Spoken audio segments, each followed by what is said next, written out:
Okay, NGA, then I have to every time look at it, National Geospatial Intelligence Agency. Speaking of losing things, are we losing the NGA, and should we care? Why is that so important? St. Louis very well could lose it. Right now, they're looking at 4 different sites. 3 of them are in Missouri, one of them is in Illinois. The one that's gotten most of the attention is in area north St. Louis. It's actually just north of downtown.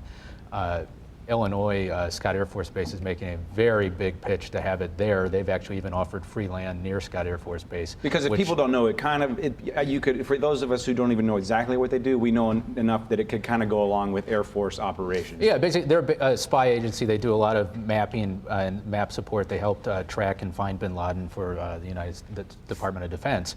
It's a high-profile agency. It's a big deal, and they pay well. Average salary there is over $70,000 a year, and the city is making an argument. I'm not sure it's always a good political argument to make that, well, we need to keep that earnings tax within the city, but that's one of the arguments that they're making. They're saying that that will help fund services in the city. We just voted on that earnings tax a couple of years ago, and the line was we might have to get, we've been given a warning. We need to I do want to ask the St. Louis city policymakers, I know they have a vested interest in keeping it here, but I know that from time to time there have been threats to close Scott Air Force Base. I'm sure that threat is dissipated.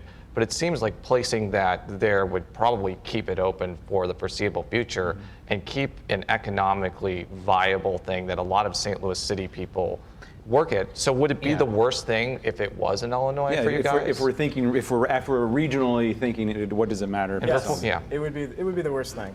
I mean, it's really a travesty. It's a huge injustice that the city of St. Louis has to compete for these jobs and give them away.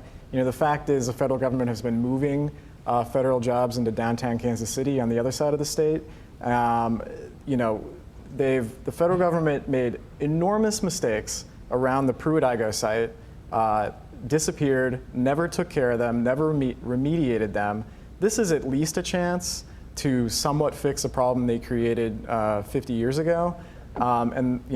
It would be, I've almost never been as frustrated with my representatives at the federal level as I am with this situation. Those jobs have been in St. Louis for 60 years, and they should stay here.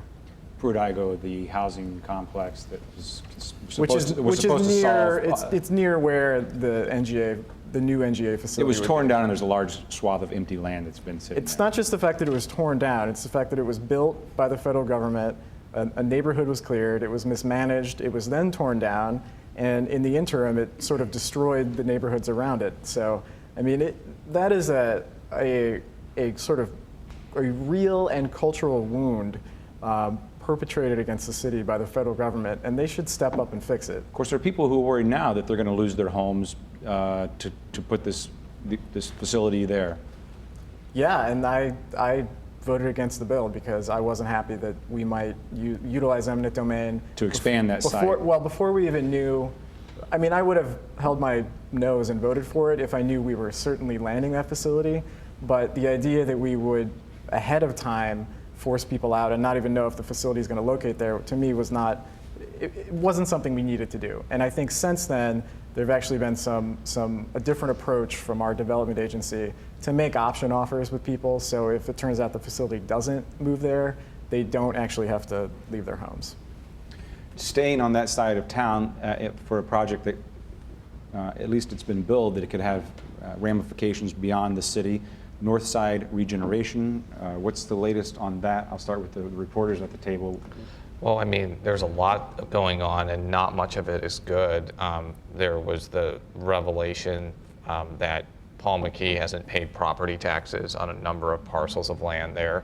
There was a lawsuit that's going about loans. It's properties may enter, a portion of the properties may enter receivership. And I mean, it does not look good, but it hasn't looked good for a long time. I think a lot of people are getting tired of hearing about this project because it's been in the news for years and years and years. And I think now, with these recent problems of not paying the taxes and not doing these things, people are starting to say, you know what, are you building it or not? Or is this going to happen or not? And I think people are getting really tired of it. Because there were thresholds, like in the recent past, when they passed, for example, the Board of Aldermen passed the TIF situation, that there was some expectation that there was going to be action and activity there. And there has been, I think, a push to build a small hospital in that footprint, but other than that, And not that much hospital is has, there. Is, not the much has reason really why they're doing that is to materialized. lure the geospatial agency there Right. because they need to have within certain access to medical facilities.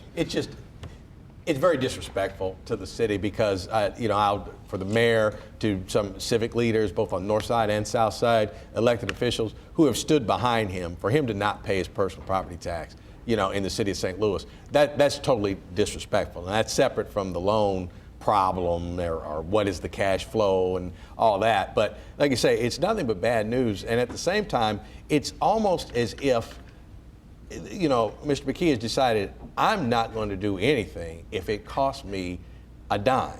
Like this whole thing. Sorry, are we talking about Northside or the stadium project? Close. But